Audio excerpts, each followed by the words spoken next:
निर्मल ज्ञान परेठिया कम कलंक डहेवी अपालत उजेड़ परू ते परमा पड़वेवी सब करम मल का नाम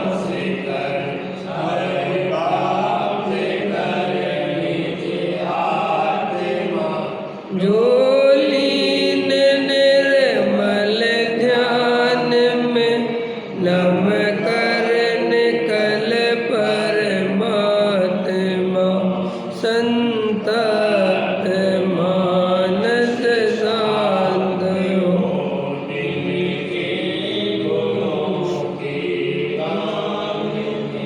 वे वर्धमान महान जिन विचरे हमारे ध्यान में। योग सार प्रवचन पृष्ठ क्रमांक 9 गाथा नंबर 5। आचार्य कहते हैं, यदि चारों गतियों के भ्रमण से भयभीत है तो पर भावों को छोड़ दे, निर्मल आत्मा का ध्यान कर, जिससे मोक्ष के सुख को तू प्राप्त कर सके। पर भावों को छोड़ दे माने द्रव्य कर्म, भाव कर्म, नो कर्म। ये जो जीव माने हम अपनापन 3 प्रकार के कर्मों में करके बैठे हैं। कौन कौन से वो 3 प्रकार के कर्म? नो कर्म माने स्त्री पुत्र मकान दुकान, जो प्रत्यक्ष ही पर द्रव्य है। एक तो इनमें अपनापन करके बैठे कि ये मेरे हैं, मैं इनका हूँ, मैं इनका कर्ता भोगता हूँ, में ये मेरे कर्ता भोगता है। एक तो ये मान्यता है। फिर दूसरी जो ज्ञानावरणादि कर्म के उदय है 8 कर्म, वो मुझे बंध गए, उनने मुझे बांध लिया, एक कर्म मुझे बांध रखे, तो ऐसे ज्ञानावरणादि कर्मों को अपना कर्ता धर्ता मानता है। और तीसरा जो उन कर्म के उदय से होने वाले मोह राग देश कसाय के परिणाम हैं, जिन्हें अपन बोलते भाव कर्म। तो इन तीनों प्रकार के कर्मों का नाम है परभाव। परभाव माने ये जीव के नहीं है, जीव इनका कर्ता भोगता नहीं है, जीव के ये स्वभाव नहीं है, और जीव इन्हें अपना मानता है। यही 4 गति परिभ्रमण का कारण है, और 4 गति परिभ्रमण का कोई कारण नहीं है। समझ में आया? बिल्कुल ये बात अंदर से श्रद्धान कर ले और वेद ज्ञान करके आत्मा का ध्यान करे और सही ध्यान करे तो 48 मिनट में मोक्ष चला जाए। Net 48 minute. पूरब में क्या करा क्या नहीं करा कोई दम नहीं, इन बातों में कोई लेना देना नहीं। वर्तमान में जो जीव ऐसा पुरुषार्थ करता है वो जीव मोक्ष चला जाता है, अथवा जो जीव ऐसा श्रद्धान करता है वो सम्यक दृष्टि हो जाता है। समझ में आया?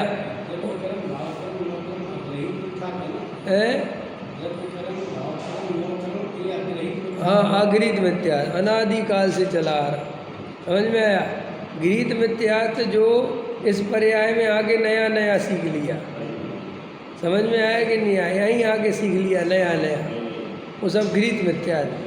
तो ये द्रव्य कर्म, भाव कर्म, नो कर्म से भिन्न जो चैतन्य तत्व है, जो जानने देखने वाला ज्ञायक भाव है, ये मैं हूँ, ये स्वीकार करना धर्म का पहला सोपान है। और अपने को राग आदि भाव वाला, संयोग वाला, कसाय वाला ये सब मानना ये मिथ्यात्व है, और यही 4 गति के कारण है। आया समझ में? अब अपन को ये निर्णय करो। तो आचार्य कहते ये निर्णय कब करे? जिसे 4 गतियों का परिभ्रमण का भय लगा हो। अब अपन क्यों नहीं करते निर्णय? तो उत्तर मिल गया, अपन को 4 गति का भय नहीं लगता। इतनी सी बात, बिल्कुल सरल बात है। समझ में आया कि नहीं आया? बिल्कुल सरल, समझने लायक बात। अगर अपने को 4 गति का दुख नहीं लगता तो अपन कभी भी धर्म नहीं करेंगे। धर्म के नाम पे ढोंग तो करेंगे लेकिन असली धर्म नहीं करेंगे। इसलिए जो जीव ऐसा कहते हैं कि हम इतना स्वाध्याय सुनते हैं लेकिन हमारा आत्मा में मन नहीं लगता, तत्व विचार में मन नहीं लगता, समझ में, उसका कारण ये है कि आपको संसार का भय नहीं लगा। वरना देखो दुनिया के उन विचारों में अपना बहुत मन लगता है जहाँ अपन को लाभ हानि दिखती है। बोलो अपन को एक मकान खरीदना हो या कोई और कुछ चीज़ खरीदनी हो, कोई बड़ी मशीन खरीदनी हो, कार खरीदनी हो, तो देखो बहुत विचार करता है, बहुत पूछ पाछ करता है, ये ले कि नहीं ले, कैसी जगह है, ये गाड़ी सही चलती कि नहीं चलती। तो कोई कहे कि देखो ये विचार क्यों आया? क्योंकि भय है कि अगर गलत ले ली तो फंस जाएंगे। ऐसे ही इस जीव को तत्व विचार आदि क्यों नहीं होते? क्योंकि प्राप्त पर्याय में तन्मय है और यहाँ से मर के कोई और गति में जाता है, ये खबर ही नहीं है। पहले एक मित्र बोले कोई धर्म की बात चली तो वो तो धर्म से उसकी रुचि है नहीं, तो बोला अरे कहाँ यार शास्त्री जी फालतू की बातों में लगे हो, किसने देखा अगला जन्म होता है और होगा भी तो इस जन्म का कौन सा याद रहेगा? मैं को बहुत ठीक बात है, इस जन्म का तो पिछले जन्म का भी याद नहीं है। तो फिर बोले इससे क्या मतलब, अभी खाओ पियो मजे करो। अरे तो हमने कहा पिछला जन्म याद नहीं होने से या अगला जन्म तुम्हें हो जाएगा तो ये जन्म याद नहीं रहेगा, इससे सुख दुख का क्या संबंध है भाई? एक कोई बोले कुत्ता है, बोला कुत्ता जानता है कि पिछले जन्म में क्या था? हमने कहा नहीं जानता, लेकिन भूखा मर रहा है, जो तकलीफ हो रही है, दुख हो रहा है, वो तो उसे हो रहा है ना भाई। वो पिछले जन्म में क्या था, इससे क्या फ़र्क पड़ता है?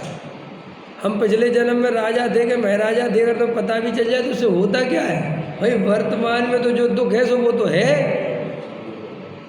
तो कहने लगा हाँ यार ये बात, अरे हमने कहा मेन तो दुख है, तुम पिछले जन्मों में कहाँ थे क्या थे इससे कोई फर्क थोड़ी पड़ता भाई। जीव तो दुखी नहीं रहना चाहता, मुद्दे की बात है। तुम भिंड छोड़ के दिल्ली आ गए, नहीं समझे? अब साहब भिंड को भूल गए, अरे तो भूलने से और याद करने से फ़ायदा क्या है? हमारे सुख दुख का संबंध तो दिल्ली से है ना, हमारा भिंड से कोई लेना ही देना नहीं।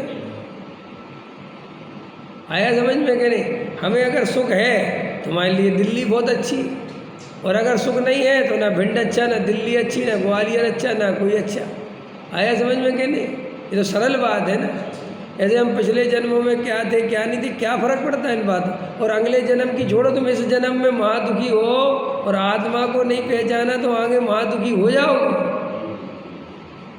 भाई। कुत्ता है तो कुत्ता क्यों हुआ, विचार करो भाई। कुत्ते को इतना, चलो छोड़ो तुम कुत्ते को छोड़ो, इसी मनुष्य पर्याय में कितने जीव दुखी हैं, आप विचार करो ना। भाई देखो अभी लड़ाइयाँ चल रही, खेत में जंगलों में कहाँ गिरे पड़े मर रहे, युद्ध हो रहे, मार डालते ड्रोन से, भटकते फिर रहे, उनकी खोज चल रही। वे होते कि नहीं होते? सब रोटी नहीं मिलती, 4-4 दिन भागते फिरते, पैर में गोली लगी है, हाथ में गोली लगी है, भाग रहे हैं, खून बह रहा है बिल्कुल। क्या वे जीव नहीं है क्या? अभी आत्मा नहीं है क्या? अभी है अब वो लड़ रहे हैं। बोलो कितना आदमी अभी रोज़ पढ़ो इतने शहीद हो गए, वे मर गए, अब वो मर गया, कोई 18 साल का, कोई 20 साल का, कोई 22 साल का, कोई 25 साल का। तो यहाँ भी मर रहे, वहाँ भी मर रहे। तुम कहते जीव, अरे बहुत दुख है संसार में। ये कितने गरीब आदमी बेचारे रोटी नहीं होती खाने के लिए, वे जीव नहीं है क्या? तुम कहते कि उनकी जाने, क्यों जाने भाई? कोई कारण तो होना चाहिए ना, ये जीव की दशा ऐसी क्यों है? अप्रत्यक्ष है, बिल्कुल प्रत्यक्ष है कि भैया जैसे तुमने भाव करे, जैसे कर्म बंधे उसका फल है, उसमें क्या दम है। और मज़ेदार बात है, तो जब भावों ही का फल मिलता है तो अब भावों से भिन्न आत्मा क्यों बताते हो? इसलिए बताते हैं कि भावों के भरोसे कब तक सुखी होगी। क्या अरे तुम सोचो हम पुण्य कर लेंगे तो हमें अच्छी गति मिलेगी, तो पोपा भाई का राज नहीं है कि तुम्हारे अनुसार भाव होंगे और तुम्हारे अनुसार गति मिलेगी। ये समझ में आया? देखो पहली बात तो पुण्य और पाप का सिस्टम जो बना हुआ है उसमें ये गलत फहमी पड़ी हुई है कि हम अच्छे भाव करेंगे तो अच्छा फल मिलेगा, बुरे भाव करेंगे तो बुरे फल मिलेगा। ये कथन है व्यवहार का। वास्तव में तो सादिक 2000 सागर के लिए जीव निकलता है, जो परम सत्य। उसमें स्वर्ग के भाव भी नक्की हैं, नरक गति के भाव भी नक्की है, मनुष्य के भी नक्की है। समझ में आया? अब हम वे भाव करेंगे ही कि उतने बार स्वर्ग जाएं, और हम उतने भाव करेंगे ही कि नरक जाएं। तो एक वस्तु का स्वरूप, एक सिस्टम है कि अगर तुम्हें 4 गतियों से बचना हो तो आत्मा को पहचानो। बाकी तुम भावों के भरोसे कि हम सही सही भाव करते रहेंगे और यहाँ से मर के स्वर्ग और स्वर्ग से मर के क्या हो मनुष्य, फिर स्वर्ग, फिर भोग भूमि, फिर ऐसा नहीं है। ये भाव अपने हाथ में नहीं है भैया। संसार में रहने का कोई फायदा नहीं है। भावों के भरोसे नहीं जीना चाहिए। भाव बिगड़ते देर नहीं लगती है, कसाय होते देर नहीं लगती। और जब कसाय हुई, भाव बिगड़े तो कर्म बंद होगा कि नहीं होगा?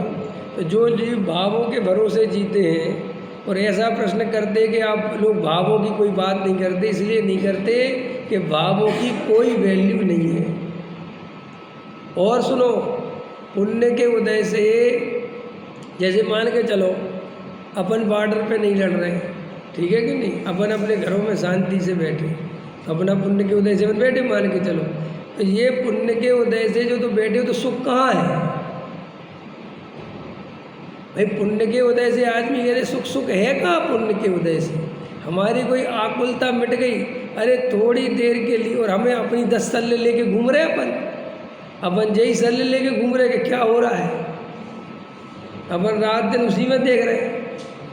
नहीं समझ में आया कि नहीं आया है? और अब क्या होगा? काम धंधे तो चले जा रहे हैं भैया, कैसे रोटी खाएंगे हैं? और एक आध बम यहाँ गिर गया तो मर जाएंगे। तो तुम उसे पुण्य के उदय में सुखी का हो, भयभीत तो अपन भी है ना पूरे के पूरे। और पाप का उदय आने में रॉकेट से भी तेज आता है, देर थोड़ी लगती है भाई। अभी का 1 मिनट में पुण्य दिख रहा था और 1 सेकंड बाद तो महापाप का उदय हो जाए। अभी अपन शांति से बैठे और अभी 2 बम गिर जाए, सब तहस नहस हो जाए, सब खत्म। आप एकदम लगेगा खत्म हो गए, रोड पे आ गए, बैठो घूमो। क्या है संसार का स्वरूप? तो आचार्य कहते भैया ये संसार तो ऐसा ही गलीच खाना है, इस संसार में कहीं कोई सुख नहीं है। तो फिर साहब हम करें क्या कि तुम द्रव्य कर्म, भाव कर्म, 9 कर्म से भिन्न जो ज्ञान स्वभावी आत्मा है, जो जानने देखने वाला ज्ञायक तत्व है, जो प्रत्यक्ष में हमें अनुभव में आ रहा है, उसे अपना मानो। इससे क्या होगा? इससे हम मोक्ष ले जाएंगे और वर्तमान में भी अनंत सुखी हो जाएंगे। पुण्य करने के लिए तो पुण्य करना बहुत बड़ी बेवकूफ़ी है। अगर जो जीव सच्चे हृदय से आत्मा की तरफ बढ़े तो उसे पुण्य तो इतना ज़्यादा बनता है कि पूछो मत, लेकिन विश्वास तो हो। हम दिन रात संयोग का विचार करते हैं, पता है? दिन रात संयोग का चिंतन करने से, संयोगों के बारे में सोचने से, उनकी चिंता करने से अगर तुम्हारा 10 किलो पुण्य था तो वो 2 किलो बचता है। ये उल्टा सिस्टम है। अपन को क्या लगता है कि अपनी चिंता करने से काम बन रहा है। चिंता करने से तो काम उल्टा बनता हुआ बिगड़ रहा है। नहीं समझ में आया? अब तो एक गणित अगर अपन को समझ में आ जाए, देखो जितने भी महापुरुष होते हैं, तीर्थंकर आदि, चक्रवर्ती आदि, कामदेव, ये जितने भी 63 सलागा के महापुरुष होते हैं, ये रात दिन आत्मा के चिंतन में मस्त रहते हैं और इनका पुण्य का उदय इतना ज़्यादा आता है, इतना ज़्यादा आता है कि पूछो मत। उतना पुण्य का उदय किसी का आता ही नहीं। और रात और दिन जो संयोग की चिंता करते, हो सकता है अपन ने पुण्य ज़्यादा बांधा हो क्या, लेकिन अपन ने इन आर्त रौद्र ध्यान कर करके वो पुण्य घटा लिया है। ये अपन को ऐसा विश्वास नहीं आता कि छोड़ो संयोग की चिंता, अपन तो आत्मचिंतन करते हैं। जीव को पता क्या लगता है मिथ्यात्व के कारण, हम आत्मचिंतन करेंगे तो हमारे काम कौन करेगा समझ में आया? जबकि देखो प्रकृति गवाह है, चिड़िया को कन भर और हाथी को मन भर बिना चिंता करे मिल जाता है। और मुनिराज देखो सब छोड़ छाड़ के निकल गए, लेकिन उनका पुण्य का उदय ऐसा होता है भाई साहब, नवदा भक्ति पूर्वक भोजन मिलता है। क्या है ये? तो अपन को विश्वास नहीं है, अपन शांति से अच्छा आत्मचिंतन करें, वेद ज्ञान करें, गारंटी से तुम्हारे जो पुण्य की प्रकृतियां हैं वो घटेंगी नहीं, उल्टा बढ़ती हैं। और अच्छे बढ़िया काम हो सकते हैं, वो करना नहीं। लेकिन एक बात बता रहे कि अपन जो उल्टा गणित बहा रहे हैं कि रात दिन संयोग की चिंता, संयोग की चिंता, तो इससे तो पुण्य प्रकृतियां घटती हैं। हमें सम्यक दृष्टि शांति से बैठे अपने आनंद से, कोई चिंता नहीं कर रहे, आत्मचिंतन करते हैं और उनका पुण्य का उदय बढ़ता चला जाता है। देखो पूज्य गुरुदेव श्री थे न, एक सोनगढ़ में गांव में बैठे रहे, समझ में आया? और बस अपनी आत्मा की चर्चा करते रहे, मस्त बढ़िया एकदम, और सारे जगत में उनके फोटो लग गए। और तुम फोटो लगवाने के लिए मरे जा रहे, कोई घर में तक लगाने को तैयार नहीं।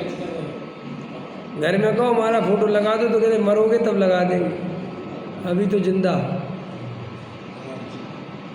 है। जगत का स्वरूप है ये।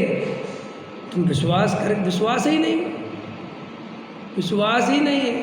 तुम ये सोचो वे बॉर्डर पे खड़े मरने के लिए, वो गोलियां चल रही हैं, और उनसे पूछो तुम्हें डर नहीं लगता? कहते हैं वो तो लिखी हुई है भगवान ने कौन सी गोली लगनी है, क्या डरना है। वो धड़ाधड़ चला रहे वहाँ बैठ, वहीं रोटी खा लेते वो। तुम क्या सोचा रोटी नहीं खाते होंगे? वहीं रोटी खा रहे हैं। यहाँ बंदूक, यहाँ गोला गिर रहा, वहाँ गोला गिर रहा, वहाँ रोटी गिर रहा, खा तो लो अब जो ठीक है अभी, ऐसा। और अपन इतने भयभीत, इतने डर रहे, जैसे पता नहीं मर जाएंगे तो क्या हो जाए। अरे मर जाएंगे तो पर्याय बदलेगी, और क्या होगा, और क्या होगा मुझे तो, वो तो फिर साहब वही तो पर्याय। अरे अगर आत्मचिंतन करो, वेद ज्ञान करो तो पर्याय बदलेगी, तो इससे बढ़िया मिलेगी। लेकिन ये भरोसा आवे तो सही, वो सोने चांदी पे भरोसा है। अभी तुम्हें पता, जैसे कोई कह दे कि अटैक होने वाला है तो तुम सोना चांदी और पैसा इकट्ठा करते भरोगे, उस पर भरोसा आता जीव को कि बचा लेगा। अंदर में विश्वास ही नहीं है कि पुण्य के उदय प्रमाण सामग्री अपने आप मिलती है, वो लाने से नहीं मिलती। लेकिन मिथ्यात्व निमित्त नैमित्तिक संबंध होने से ऐसा लगता है कि हमने प्रयास किया, हमने बुद्धि लगाई, हमने दिमाग लगाया तो हमने कमाया। लेकिन सच्ची बात तो ये है कि तुम्हारी बुद्धि लगाने से कुछ हुआ ही नहीं है वो। और अपन अपना जीवन काय में खो रहे हैं, ये पर द्रव्य पर भावों की चिंता ही में तो खो रहे हैं। भाई मेरा आत्मचिंतन में आज पूरा दिन निकल गया और मैंने आत्मचिंतन नहीं किया, तो मैंने चिंतन तो किया होगा ना कुछ, तो किसका किया? पर द्रव्य का किया। और अगर उसी की जगह आत्मचिंतन करता तो आत्मा का तो लाभ होता ही होता, और पर द्रव्य का अलग से होता। दो फायदा है। आत्मा का ध्यान करने वाला, आत्मा का श्रद्धानी जीव अंदर तो सुखी है ही, उसके बाहर में भी बहुत पुण्य का उदय बढ़ता है। पूज्य गुरुदेव श्री के पास लोग जाते थे और कहते थे आपके यहाँ आते तो लोगों के पास पैसा पड़ जाता है। ये कई दफ़े देख लिया, जो भी आप कोई जादू की छड़ी रखते हो और वो ऐसी घुमाते हो और पैसा पड़ जाता है। तो गुरुदेव श्री बहुत हंसते थे। गुरुदेव श्री कहते थे हम तो कोई छड़ी बड़ी रखते नहीं। तो बोले जे काहे की छड़ी है? बोले हम पसीना आता है तो हम पेज पलटने के लिए रखते हैं ताकि शास्त्र का पेज खराब ना हो। समझ में आया कि नहीं आया? तो बोले पैसा क्यों बढ़ता है? बोले पैसा तो पुण्य की वजह से बढ़ता है। बोले हाँ ये जरूर है कि जो जीव यहाँ आते हैं वो ऐसा तत्व कभी सुना नहीं, ऐसी कभी शांति उनको मिली नहीं। ये वस्तु स्वरूप समझ के उनमें चित्त में शांति हो जाती है, आतर उधर ध्यान छूट जाता है, जिससे उनको सहज पुण्य बनता होगा और पैसा बढ़ जाता होगा। इतनी सहजता से गुरुदेव उत्तर देते थे। गुरुदेव ने कभी भी चमत्कार के लिए जगह नहीं दी। समझ में आया कि मेरे कारण है कोई चमत्कार, कुछ नहीं। और लोग जाते थे कि सोनगढ़ जाओ तो पैसा। फिर लोगों ने जो मित्र पक्ष वाले थे विरोधी थे, उनने हल्ला कर दिया सोनगढ़ में पैसा मिलता है। हाँ, पैसा आता है, पैसा देते वे लोग। देखो, आत्मज्ञानी पुरुष की तो बात ही अलग है, लेकिन जो आत्मा की बात हृदय से सुनता है उसका जीवन बदले बिना रहता नहीं। हम और आप जहाँ से आए हैं, जिन परिस्थितियों से आए हैं, अपन ने जब इस आत्मा की बात समझी तो अपने जीवन में परिवर्तन आया कि नहीं आया? खान पान में परिवर्तन आया कि नहीं? अपने उठने बैठने में परिवर्तन आया कि नहीं? अपन औरों से न्यारे हुए कि नहीं हुए? ये तो खाली आत्मा की जरा सी रुचि ली, समझ में आया? और अपन देखें तो अपना कम पुण्य के उदय में भी अपन ज़्यादा सुखी दिखाई देते हैं। ये तत्व की महिमा है। देखो, कल परसों में, कल ही तो क्या था, परसों टिंकल को समझा रहा था, पुण्य का उदय सामग्री से नहीं नापना कभी भी। ये बहुत गलत आदत है कि हम पुण्य का उदय सामग्री से नापते हैं, ये तो वहाँ मूर्खता है। पुण्य का उदय नापना उसकी शांति से, उसके आनंद से, कि भाई विवेक कुमार जी पुण्य का उदय है कि नहीं? कि साहब कितनी कोठियाँ हैं, ये बेकार की बात है। ये देखो, विवेक आकुलित है क्या कि नहीं? वो तो बहुत मस्त है, आनंद है, तो बस पुण्य का उदय सबसे ज़्यादा उन्हीं का है।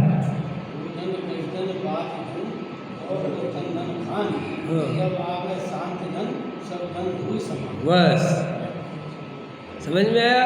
और देखो, वास्तव में और अच्छी बात समझो, ये बात आपने सुनी कि नहीं सुनी, समझो।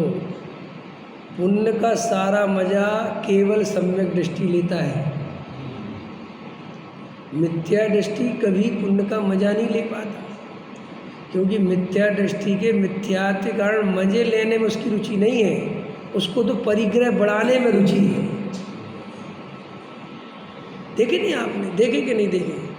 मैं तो कई जीवों को ऐसे देखता हूँ, अरबपति हैं, अरबपति, समझ में आया? 200-400 करोड़ के मालिक हैं, और उनकी कभी फैक्ट्री पे जाओ तो ऐसे रात दिन गोंच की तरह व्यापार व्यापार व्यापार व्यापार व्यापार। हाय तो उनसे को इतना पैसा, अरे क्या होता है जैन साहब इससे? 200-400 करोड़ से 1000 करोड़ों के मालिक घूम रहे, क्या कर रहे हो आप? मुझे इससे बड़ी फैक्ट्री करनी है, और करना है, और करना है। दूसरों को चाय पिला रहे, खुद को चाय पीने की फुर्सत नहीं है। दूसरों को नाश्ता करा रहे, खुद को नाश्ता करने की फुर्सत नहीं। कहते आप करो, आप करो। कि क्यों? कि मैं डायबिटीज़ है, मैं नहीं करता। और उसको कोई दुख नहीं है कि मुझे डायबिटीज़ हो रही है, मेरा बीपी, वो सोचता भी नहीं इन बातों में। मैं तो कितनों को देखता हूँ उनके बीपी खराब और उनकी डायबिटीज़, समझ में आया? और उन्हें कोई चिंता मिंता नहीं इस बात की। बस जो डॉक्टर बताता है कि ये दवाई खाना, ये छोड़ देना, ठीक है ठीक है, लाओ दवाई लाना, बैठो बैठो। माल गया कि नहीं गया? वो ट्रक चला गया? हाँ चला गया। दूसरे उससे कंपनी से बात करें, सर आपकी वो डायबिटीज़ का टाइम, हाँ ले लो। कितना बेहोश है, सोचो। वो जीव है वो, और तुम ऐसे मूर्ख हो कि वो तो जो है सो है ही, तुम उसे सुखी मानते हो। गजब की बात है। जो बीपी की दवाई खा रहा, ब्लड पे वो क्या कहते तुम्हारा शुगर की दवाई खा रहा, मूंग की दाल का पानी पी रहा, समझ में आया? जिसे बेचारे को जीने मरने की फुर्सत नहीं है। सुबह 9 बजे से रात के 11 बजे तक जिसकी मीटिंगें चलती हैं, बस वो एक चमचमाती कार से आता है, कोट पहन के आता है, सूट बूट में, भाई तुम इससे सुखी मानते हो? देखो तो हम इतने खतरनाक आदमी हैं कि बताओ, कोट पैंट से सुखी मानते जीव को अपन। माने अपन ने जीव की क्या दशा कर रखी है, जीव की क्या पहचान कर रखी है, अपन से ज़्यादा मूर्ख कोई आदमी नहीं। एक बात बताओ, ये डमी होती ना, डमी, वो डमी पे अच्छा सूट बूट पहना तो डमी सुखी होती है? होती है क्या? यार कैस, इस डमी के तो भाग खुल गए, क्या मजे, बताओ क्या बढ़िया सूट पहन रहे। मूर्ख हो क्या, पागल हो क्या? ये डमी है। श्री गुरु कहते हैं जिसे तू सुखी मान रहा वो डमी के समान ही तो है, उसे होश ही नहीं है कि वो जीव है, वो तो पागल ही हो गया पूरी तरह। मैं तो कभी कभी कई व्यापारियों से बड़े देखता हूँ और बैठता हूँ, बताओ अपन तो कुछ भी नहीं, अपना छोटा व्यापार है। अरे जैन साहब आप किससे माल ले रहे हैं? क्या माल ले रहे हैं? अरे भैया हम तो बहुत छोटा मोटा माल लेते हैं। अरे नहीं नहीं, कितना लेते हो, क्या लेते हो, हमें बताओ। एक बार तो रुचिन जी, वो मनीष जैन भरी तो फेरी में स्कूटर लेके आ गए मेरी फैक्ट्री। कह रहे जैन साहब सैंपल लगा लो कौन कौन सा माल लगता है। मेरे को इतना आश्चर्य हुआ, मैंने कहा हद हो गई भैया। मैंने कहा क्या कर रहे हो? मैंने उसको कहा वास्तव में क्या कर रहे हो आप? कह रहा क्यों क्या कर रहा हूँ? मैंने कहा कुछ कंट्रोल रखो भैया। कह रहा कुछ नहीं, पूरा विश्वासनगर खरीदना है, पूरी दुनिया खरीदनी है, सारा माल सब जगह मेरा लगना चाहिए। बोलो भूख देखो आप, उस भूख का आप अंत समझते हो? क्या है उस भूख का अंत? श्री गुरु कहते हैं पुण्य का उदय उसका है ही नहीं जिसके पास सामग्री है। अरे पुण्य का उदय उसका मानो जो उसे भोग पा रहा है। तो ये कोई पुण्य का उदय इसे तुम भोग भी नहीं सकते। बताओ तुम्हारे पास दुनिया भर की वो रखी, क्या कहते 56 प्रकार के व्यंजन रखे, खा नहीं सकते। देखो तैयार हो इस बात के लिए? कोई तुमसे कहे कि तुम्हें 56 प्रकार के व्यंजन तुम्हारे पास रख रहे हैं, तुम खा नहीं सकते, खाली देखो तैयार हो, क्या काम के हटाओ, हमें क्या करना। श्री गुरु कह रहे वहाँ तेरे को समझ में आती, ऐसे ये बहु आरंभ परिग्रह में नहीं समझ में आती कि मैं जोड़ ही तो रहा हूँ, भोगने की तो फुर्सत ही नहीं है।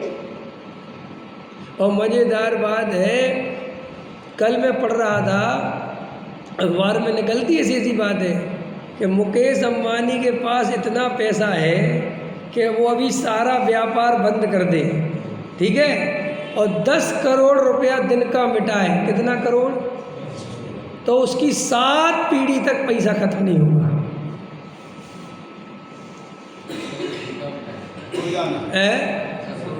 दिन का पर डे, तो 7 पीढ़ी तक पैसा खत्म नहीं होगा।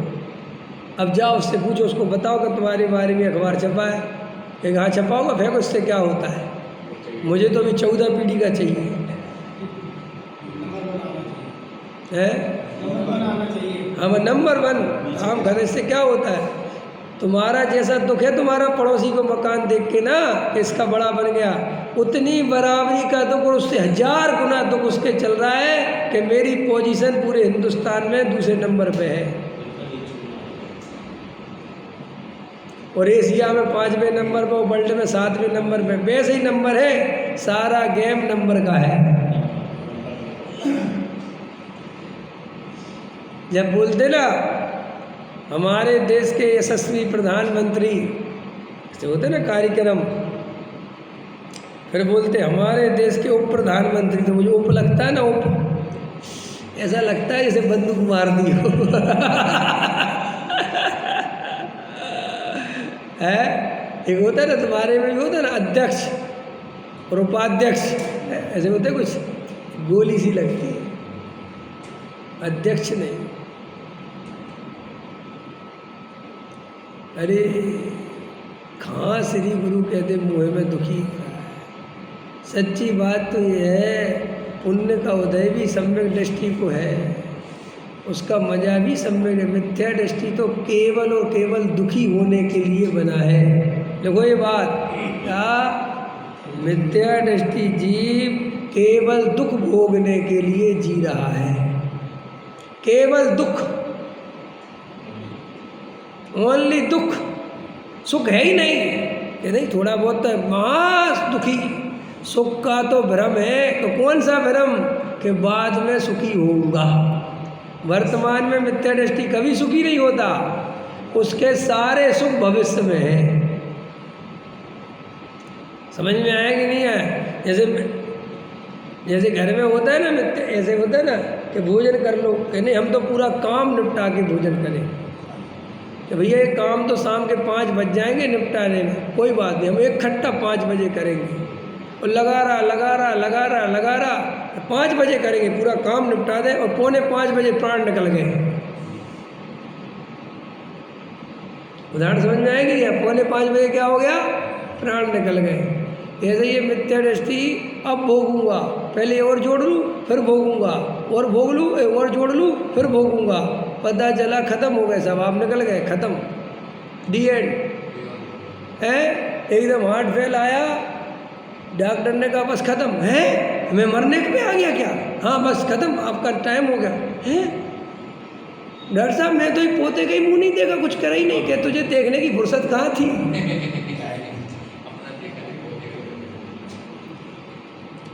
ये रियल बातें समझने लायक है।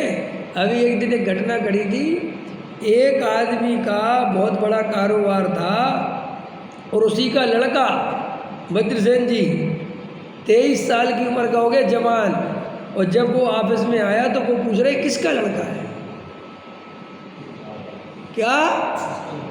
वो केबिन में बैठे बैठे पूछ रहा है, जब वो आया कि किसका लड़का है, कौन है, और ऐसे कैसे चला रहा है अपनी कंपनी में? अरे उन्होंने कहा महाराज ये तुम्हारा लड़का है, मेरा लड़का इतना बड़ा हो गया, फिर इसको ले आओ यार, मेरा ही है कि किसी और का है? अरे बोले आपका है। पत्नी से पूछा, फिर हाँ वो आज आया है।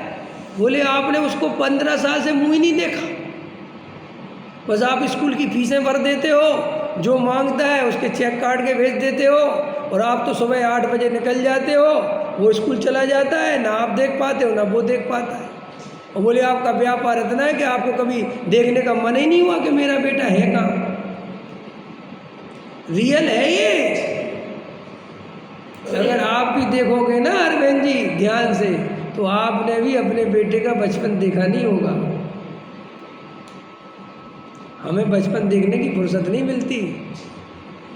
हमारा बच्चा कब बड़ा हुआ हमें पता ही नहीं है, क्योंकि हमने उसकी तरफ कभी ध्यान ही नहीं दिया, क्योंकि हम तो कमाने में लगे रहे और वो वहाँ बड़ा होता रहा। इसलिए देखना, जब कोई छोटा बच्चा आपको मिलता है बड़ा प्यार आता है, तो कभी याद आता है यार मेरा भी बच्चा ऐसा था, लेकिन उस समय तुम्हें देखने की फुर्सत ही नहीं थी। तुमने कभी उसकी किलकारी सुनी ही नहीं, तुमने कभी उसकी तरफ ध्यान ही नहीं दिया। वो कहता रहा पापा पापा मुझे गोदी ले लो, हट जो काम इधर से। अब याद आता है कि वो सब चला गया, तो किसके पीछे दौड़ रहे थे? वो जो गुस्सा आ रहा था और उसकी जो किलकारी अच्छी नहीं लग रही थी, उसका कारण कौन था? और सुनो मजेदार बात, वो पैसा भी उसी बेटे के लिए है। कल एक शेर पढ़ रहा था मैं, चांदी का वो होता है ना, क्या होता है वही कफन, चांदी के कफन में लपेट कर, चांदी के कफन में लपेट कर दफना दिया गया मुझे। क्या रमेश जी? चांदी के ताबूत, हाँ चांदी के ताबूत में, समझ में आया?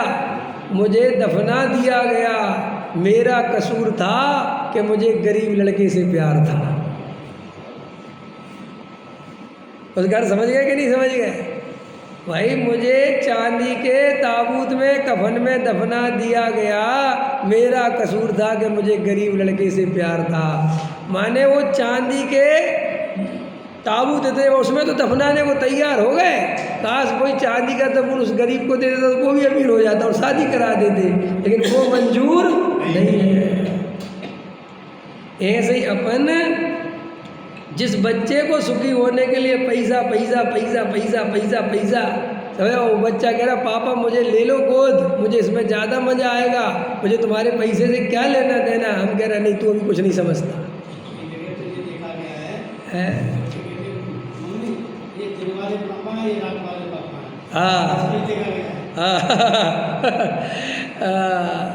आपको विचार करना कि हम जिन चीज़ों को खोते जाते हैं, नहीं अपन खोते जाते कि नहीं खोते जाते, बाद में जब बूढ़े हो जाते दूसरे लोगों को देखते।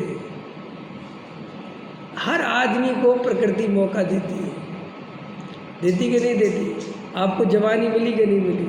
बोलो, आपको मिली थी, लेकिन आप जवानी में इतने पैसे कमाने में थे कि आपको जवानी क्या होती है, पत्नी क्या होती है, आपको कुछ होश ही नहीं थी, सिर्फ पैसा पैसा। इसलिए जब बुढ़ापे में आदमी पता आके बड़ा पछताने लगता है, आंखें बुझियाने लगती है, हमारी ज़िंदगी बर्बाद हो गई। काहे की बर्बाद हो गई भैया? क्यों बर्बाद हो गई तुम्हारी ज़िंदगी? ऐसा प्रकृति ने कभी किसी के साथ अन्याय किया हो कि तुम्हारी जवानी नहीं आई हो, सीधा बुढ़ापा आ गया हो? तो बताओ, प्रकृति ने कभी ऐसा अन्याय किया हो कि तुम्हारा बचपन नहीं आया हो और सीधे जवान हो गए हो? तो बताओ। भाई आपने उसकी कीमत नहीं समझी। अच्छा देखो, अपन सब बराबरी के जीव हैं कि नहीं? बोलो, हमारे अंदर बराबर का ज्ञान दर्शन है कि नहीं? हम बराबर के आत्मा है कि नहीं? बोलो। अब तुमने अगर सारी आत्मा चेतनता पैसा कमाने में खर्च कर दी और बुढ़ापे में रोगे कि मुझे साहब आत्मा की खबर ही नहीं पड़ी। खबर तो पड़ी थी, सुनने को तुम्हें बराबर में चर्चा हो रही थी आत्मा की, लेकिन तुम सुनने नहीं गए, तो इसमें दोषी कौन है? फिर बुढ़ापे में कहोगे हम क्या करें, हम क्या करें, हम क्या क्या करें? भैया प्रकृति किसी से कुछ नहीं छीनती, तू अपने हाथ से अपनी ज़िंदगी स्वयं बर्बाद करता है। अरे ये संसार चुनाव करने लायक नहीं, ये संसार रहने लायक नहीं, ये बात समझ में आ तो जाए। क्यों नहीं समझ में आ रही बात? क्यों ये चिंता कर करके, पर की वांछा कर करके भौंक हो रहे हो? अरे आत्मा देखो, आत्मा आनंद लो। और गजब की बात है, अगर आत्मा की तरफ ध्यान दोगे, संयोगों से दृष्टि हटाकर ज्ञायक की दृष्टि करोगे, तो ये दृष्टि ऐसी है कि बुढ़ापे में भी तुमसे छीन नहीं सकता कोई। छीन सकता है? देखो, हमसे सब कुछ छीना जा सकता है, छीना जा सकता है कि नहीं? लेकिन हमसे हमारी दृष्टि नहीं छीनी जा सकती। जिस जवानी के लिए परेशान हो, यही खत्म हो जाएगी। जिन संयोगों के लिए मरे जा रहे हैं, वे ही खत्म हो जाएंगे। समय बचेगा तो एक अपना आत्मा, बचेगा तो एक अपना ध्रुव तत्व। और बुढ़ापे में पड़े होगे, मर रहे होगे, और अगर आत्मा जाना होगा तो आँख बंद करके अपनी आत्मा की शरण में चले जाओगे।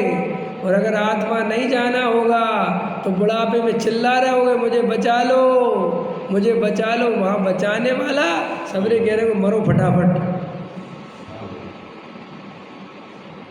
फिर भी ये जीव आत्मा को जानने तैयार नहीं होता, तो इसमें अपराध किसका है ये बताओ।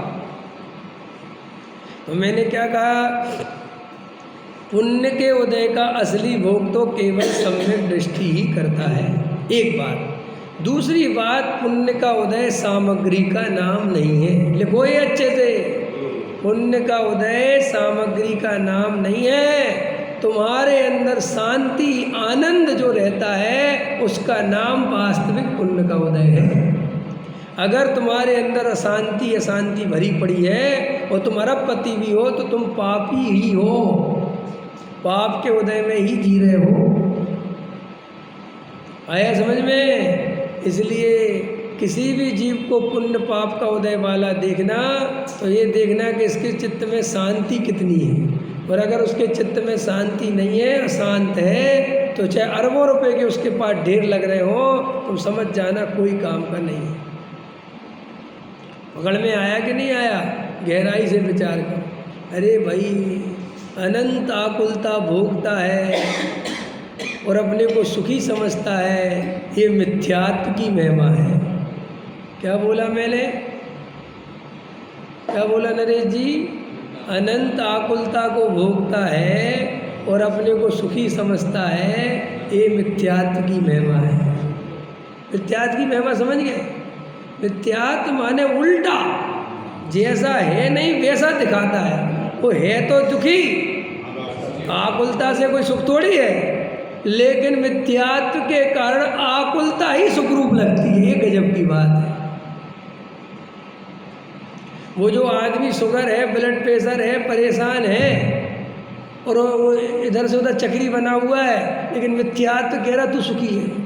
क्योंकि देखो वज्रसेन जी को चक्री बनने नहीं मिल रहा, तू भाग्यशाली कि तू चक्री बना है। ये चक्री बनना कोई कम पुण्य का उदय? ऐसा मिथ्यात्व ऐसे करवाता है। और मज़ेदार बात है, तुम्हारा मिथ्यात्व भी तुमसे ही करवाता है कि तुम्हारी कोई ज़िंदगी है कि सब क्यों हमारी ज़िंदगी में क्या करा है? अरे ज़िंदगी उसकी देखो, सुबह 5 बजे उठता है, फिर 6 बजे मंदिर, 7 बजे ऑफिस और रात के 9 बजे आता है, और होश नहीं रहती उसे दिन भर। खाने पीने की करोड़ों रुपए का लेन देन चलता है। तुम्हारी कोई ज़िंदगी है?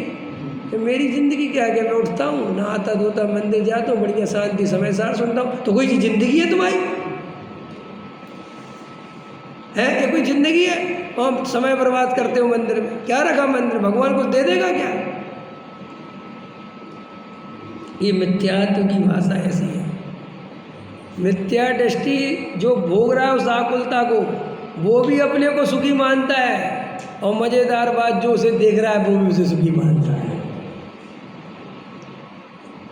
कभी कभी तो आदमी ऐसा कहता है, सच बता रहा हूँ, जैसे अपन कहो कि मुकेश अंबानी को डायबिटीज़ है, उसको बीपी की भी बीमारी है, पता है वो मूंग की दाल अकेली खा सकता है। अच्छा, फिर पता वो कह रहा, अरे तो ठीक है, क्या हुआ, अरबपति तो है। देखा आपने? मतलब कई दफ़े ये सुनने तक में आ जाता है कि यार उसकी पत्नी को पति मर गया, विधवा हो गई, तो क्या हुआ, इंश्योरेंस था 10 करोड़ का। माने हमें तो हर चीज़ सुख का उपाय पैसा ही दिख रहा है, हमें किसी के इमोशनल, किसी की भावना, किसी को कुछ दिखाई नहीं रहा। माने मुकेश अंबानी मूंग की दाल का पानी पीता है बेचारा, और कुछ नहीं खा सकता, उसके अनंत आकुलता चल रही, सिक्योरिटी के बाहर बाहर, अरे क्या हुआ, अरबपति तो है। माने तुम ये कहना चाहते हो पता कि मुझे ऐसी आकुलता मिल जाए लेकिन अरबपति बना दो, ये इसका फल है। कि हम तैयार हैं कि हमें इतना दुख सब दे दो तो हम मूंग की दाल का पानी पी के रह जाएंगे, लेकिन हमें अरबपति बना दो। बहुत सोचो विचार करो, क्या मिथ्यात्व है। हम मिथ्यात्व माने सही चीज़ देख ही नहीं पाते, बिल्कुल हम सुख और दुख की पहचान नहीं कर पाते मिथ्यात्व के कारण, कि सुख है क्या और दुख क्या है। अपन को लगता है जीव 4 गति में घूम रहा। अरे भैया इसलिए घूम रहे हैं कि अपन को 4 गति में घूमना ही अच्छा लग रहा है। एक आदमी से कहा कि तुम सिद्ध बन जाओगे। एक दार्शनिक का है, उसने जब भारतीय दर्शन पढ़े तो उसने मोक्ष का स्वरूप पढ़ा। तो उसने मोक्ष का स्वरूप पढ़ा तो उसने लिखा अपने लेख में कि मुझे तो मोक्ष बिल्कुल नहीं जाना, क्योंकि मोक्ष में वैरायटी नहीं है। बोले बस एक बार सिद्ध हो गए तो हो गए, बैठे रहो। और बोले करना क्या है? बोले अनंत काल तक सारे जगत को जानते रहो। बोले ये कोई मज़ा है? अरे कभी नरक में जाओ, डंडे खाओ, कभी स्वर्ग में जाओ, कभी मनुष्य हो, कभी कहीं घूमो फिरो, मज़े करो। ये कोई बात है? मुझे नहीं चाहिए स्वर्ग, है मुझे नहीं जाना सिद्धालय में। अब बोल 4 गति में घूमना दुखरूप लगता है। अपन अपने घर में बैठे शांति से, देखना बढ़िया शांति चल रही, दुख लगता है। घर में शांति से बैठना दुख लगता है। अगर 3 दिन तुम्हें शांति घर में बैठा दे, लोग हमले चल रहे होते तो निकल जाते बाजारों में कि भैया गोला बारूद चल रहा, बाजार में जा रहे, कुछ बात नहीं, घर में बैठे बैठे थक गए। कब तक बैठे रहे घर में? थोड़ा बाजार घूम के आ रहे, अरे गोली लग जाए, गोली होनी चाहिए ऐसे जिंदगी। देखा, ये है। अभी अपन को लगता है ये शांति से बैठना बहुत बड़ा पुरुषार्थ है। गेहूं को देखने की इच्छा इतनी प्रबल होती है कि अभी भी ऐसे खतरनाक आदमी होंगे, अभी भी वे कह रहे होंगे तुम चलो कश्मीर चलो। यार बोला बम बारूद गिरा, कुछ नहीं, देखेंगे यार, निपट जाएंगे और क्या होगा। लेकिन अभी जो कश्मीर का मौसम होता है ना, उसकी बात ही कुछ निराली है। बोलो, ये कोरोना आया, सरकार कह के मर गई घर में बैठो, घर में बैठो, घर में बैठो। लोगों ने कब तो बहुत हो गया है।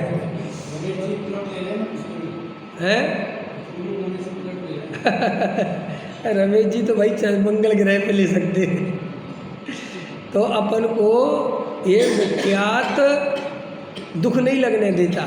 ये मिथ्यात की सबसे बड़ी विशेषता है, वो दुख में ही सुख की कल्पना कराता है दुख और बताता है सुख। इसलिए तो जीव संसार में रुका रहता है। अगर ये हमें संसार दुखरूप लगने लगे तो हम कब के संसार छोड़ के चले जाएं। लेकिन वो मिथ्यात्व वेरी कहता है कि हमें थोड़ा बहुत दुख लगे भी ना, तो मिथ्यात्व कहता है कोई बात नहीं, अभी ये दुख लग रहा है, थोड़ी देर में सुख आएगा। ये गजब की बात है। आशा से पूरा संसार खड़ा रहता है। मैंने कई दफ़े समझाया कि अपन को अपनी कसाई ऐसे पता नहीं चलती कि हमारे अंदर क्या क्या भरा पड़ा हुआ है। जब बाहर में संयोग वैसा दिखे तब बोधय में आती हुई कसाई पता चलती कि वासना कितनी छुपी हुई है। अभी मैं आप लोगों से कहूँ 20 करोड़ रुपया चाहिए, 50 करोड़ चाहिए, आप कह रहे हैं क्या करना पैसे, ये पक्की बात है, आपके यही शब्द होंगे, हमें क्या करना। अभी मैं कहूँ मंदिर का 25, अरे हमें नहीं चाहिए कुछ भी, क्योंकि आपको पता है कि न ऐसे कहने से मिलता है न कोई देता है। तो देखो वो कसाई अंदर बैठी हुई है, वो जानती है कि ये तो मूर्ख बनाने का धंधा है। लेकिन अभी ईमानदारी से अगर ये दिखने लग जाए कि अगर ये वाला प्लॉट खरीद ले और 10,000 का है और 10 करोड़ का हो जाएगा, तो तुरंत खरीदता है। अभी कहते हैं ना कुछ नहीं चाहिए, कुछ नहीं चाहिए, सब चाहिए। अभी आपको लगता होगा नोएडा में ज़मीन नहीं चाहिए, हमें क्या करना नोएडा फोएडा में, हम तो यहाँ बहुत अच्छे हैं। अभी कोई खबर आ जाए कि नोएडा में 1000 रुपये गज मिल रही और बिल्कुल किराया, कौन सी लोकेशन होती है उस पर मिल रही, बिल्कुल एकदम प्राइम लोकेशन, बढ़िया है, चलो चलो। अभी तो कह रहे थे नहीं चाहिए, अरे नहीं नहीं ठीक है यार ले लेंगे यार, 200 गज तो ले ही ले लेंगे। एक सेकंड ये अपन को अभी अनंतानुबंधी, ये मिथ्यात्व पता नहीं है, ये अंदर दबा पड़ा रहता है।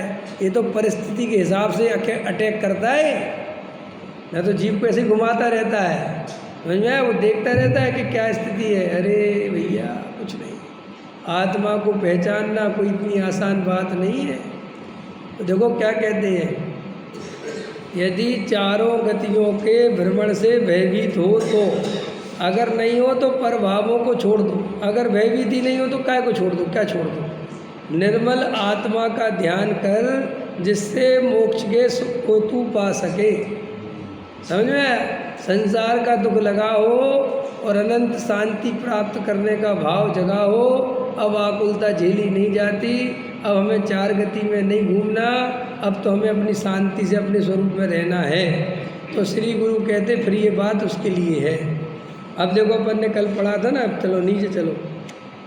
संक्षेप में कहते हैं, तुझे भव भ्रमण का त्रास लगा हो तो भगवान आत्मा सच्चिदानंद प्रभु के अलावा पुण्य पाप भाव वृत्तादि का सुभराग, 28 मूल गुण पालने का भाव तथा कसाई की मंदता से शुद्धता होगी, यह मान्यता मिथ्यात्व है। ठीक है कि नहीं? तीर्थंकर प्रकृति बंधे ऐसा भाव, व्यवहार रत्नात्रय का भाव, ये सब प्रभाव हैं, इन्हें छोड़ दे। देखो ये सब प्रभाव में डाल रहे हैं। रमेश जी, तुम्हारी पूजा पाठ भक्ति करना, समय से करके पहाड़ चढ़ना, व्रतशील संयम आदि करना, ये सब प्रभाव है। समझ में? तो ये क्या कहना चाहते, जब ये प्रभाव हैं तो पाप वाले भाव, पंच इंद्रिय के विषय भोग वाले भाव, कमाने घूमने फिरने के भाव, वे तो महाप्रभाव है। आया समझ में? माने उनमें सुख मानना तो महामिथ्यात्व है। इनमें भी अगर जीव धर्म माने, इनसे फायदा माने, तो भी मिथ्यात्व है। इतना गहरा है मिथ्यात्व। समझ में आया? कालिदास जिस डाल पे खड़े थे वही डाल काट रहे थे। समझ में आया कि नहीं? तो कह रहे मूर्ख आदमी। कालिदास कितने मूर्ख आदमी, जिस डाल पे खड़े उसी डाल को काट रहे हैं, है ना? लगता है ना मूर्ख। भाई साहब, ये धर्म जो है ना, जिन स्वभावों के आधार पे जीव खड़ा है उनमें भी धर्म नहीं मानना है। ये अपन स्वाध्याय सुनने आ रहे हैं कि नहीं, कि भाई साहब इसमें धर्म नहीं मानना है। अगर इसमें धर्म मान लिया तो असली आत्मा के अनुभव से वंचित रह जाएंगे। भाई, चार गति का दुख लगा हो तो शुभाशुभ भाव का त्याग कर। घरबार आदि तेरे थे ही कब जी, उनका त्याग कर। बोलो। मोक्ष का उपाय शुद्धात्मा का ध्यान। भगवान आत्मा अनादि अनंत सच्चिदानंद स्वयं सत्ता से विराजमान पूर्णानंद का नाथ केवल ज्ञान से भरा हुआ तत्व है, जिसमें अनंत निर्मल गुण भरे हैं। उसका पर्याय में ध्यान कर। आत्मा वस्तु है, ध्यान पर्याय है। अपनी शुद्ध सत्ता का ध्यान करना यही मोक्ष मार्ग अर्थात मोक्ष का उपाय है। यही संवर निर्जरा तत्व है। अब ये चर्चा आई कि शुद्धात्मा का ध्यान माने किसका ध्यान, कैसा ध्यान। देखो आया ना, भगवान आत्मा अनादि अनंत। पहले नंबर पर तो निर्णय करो मैं अनादि अनंत हूँ। समझ में आया। जब अपन ये निर्णय करते हैं मैं अनादि अनंत हूँ तो इससे क्या फ़ायदा होता है, वर्तमान पर्याय जितना अपने को मानने की मान्यता छूट जाती है। समझा कि वर्तमान पर्याय जितना नहीं, मैं तो अनादि अनंत हूँ। अनादि अनंत हूँ माने अनादि से है मेरी सत्ता और अनंत काल तक रहेगी। मैं वर्तमान पर्याय जितना नहीं हूँ, तो अपनी जो सारी चेतना ये वर्तमान पर्याय मात्र में पसरी हुई है, इससे निकल जाती है। ठीक है कि नहीं। अनादि अनंत विशेषण। सच्चिदानंद हूँ मैं, और मैं चेतन माने सा माने सत्ता, चिदानंद माने चैतन्य की, और आनंद माने आनंद। तो मेरी सत्ता चैतन्यमयी आनंदमयी है। सच्चिदानंद समझ गए कि नहीं समझ गए। स्वयं सत्ता से विराजमान हूँ, और मेरी सत्ता किसी पर द्रव्य के कारण नहीं है। मेरे स्त्री पुत्र मकान दुकान इसलिए मैं हूँ, ऐसा नहीं। ये शरीर है इसलिए मैं हूँ, नहीं। मैं अपने स्वयं चतुष्टय में सदा काल विराजमान हूँ। मेरी सत्ता स्वयं से है, इसीलिए मुझे पर द्रव्य के गुलामी करने की आवश्यकता नहीं है। मुझे पर द्रव्य के पीछे दौड़ने की आवश्यकता, मैं स्वयं से हूँ और अनादि काल से हूँ और अनंत काल तक रहूँगा। समझ में आया। जब आयु कर्म पूरा होगा, आयु कर्म पूरा होगा तो देह और आत्मा का वियोग होगा, मेरी सत्ता का नाश नहीं होगा। समझ में आया। स्वयं सत्ता से विराजमान पूर्णानंद का नाथ, और मैं परिपूर्ण हूँ। मेरे में जरा सी भी अपूर्णता नहीं है, कमी नहीं है। ये सब मेरे में पूर्णता के कारण मैं अपने को जो हीन मीन मानता था भ्रम से, वो भ्रम टूट गया। मैं हूँ अपने में स्वयं पूर्ण, परिपूर्ण हूँ बिल्कुल। और परिपूर्ण अकेला नहीं हूँ, पूर्णानंद, परिपूर्ण आनंद से भरपूर हूँ। केवल ज्ञान से भरा हुआ तत्व हूँ। ओह, मेरे में ज्ञान अकेला नहीं, केवल ज्ञान, ज्ञान का समुद्र मेरे अंदर भरा पड़ा हुआ है, जिसमें अनंत निर्मल गुण भरे हैं। ये अपन पर्याय दृष्टि का, हमें तो ज्ञान ही नहीं है, हमें तो ज़्यादा याद ही नहीं रहता, हमें तो कुछ पता ही नहीं है, हम तो मूर्ख हैं। अरे रे रे रे रे, ये क्षयोपम ज्ञान से अपने को मत देख। असली में तो तू ज्ञान का सागर है, और अगर अपनी आत्मा की सत्ता को सही स्वीकार करे तो केवल ज्ञान प्रकट होने की संभावना है। और जिसमें अनंत निर्मल गुण भरे हैं। समझ में आया। निर्मल, स्वच्छ, समझ में आया। ऐसे मैले कुचैले गुण नहीं भरे, निर्मल गुण भरे हैं। उसका पर्याय में ध्यान कर। उसका पर्याय में ध्यान कर माने जो ये वर्तमान प्रकट पर्याय है, ज्ञान की क्षेत्रम पर्याय है, ज्ञान पर्याय है। इस ज्ञान की पर्याय में उस ऐसे परिपूर्ण भगवान आत्मा का ध्यान कर माने इस पर्याय को उस ज्ञायक की ओर समर्पित कर दे। यही मेरा स्वरूप है। ये जो पर्याय गेहों को देखने में, संयोगों को देखने में उलझ रही है, उस पर्याय को ये समझा कि इस परिपूर्ण ज्ञायक को देख, और उस पर्याय ने मैं परिपूर्ण ज्ञायक हूँ, मैं सच्चिदानंद हूँ, मैं अनादि अनंत हूँ, मैं नित्य हूँ, मैं शुद्ध हूँ। ये शब्दों में नहीं बोलना, इन शब्दों का भाव भाषण करना। आया समझ में? शब्द नहीं बोलना, क्या कर रहा? भावासन। भावासन होता है कि नहीं होता है? अच्छा बोलो, अनादि अनंत बोला तो कोई दिखा? देखो कैसे देखें इन सब विशेषणों को।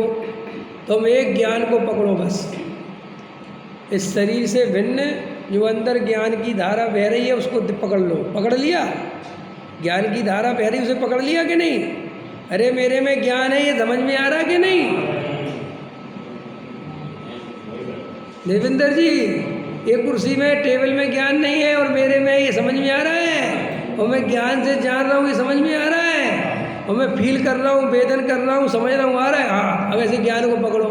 अब ज्ञान में विशेषण लगाओ। ज्ञान को देखते हुए देखो वो अनादि अनंत है कि नहीं, उसमें अनंतापना दिखता है कि नहीं, क्योंकि ज्ञान में कहीं छोर नहीं दिखता।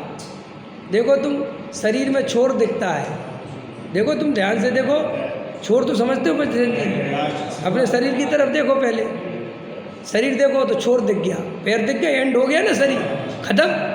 अब ज्ञान की तरफ देखो, ज्ञान का एंड नहीं दिखता।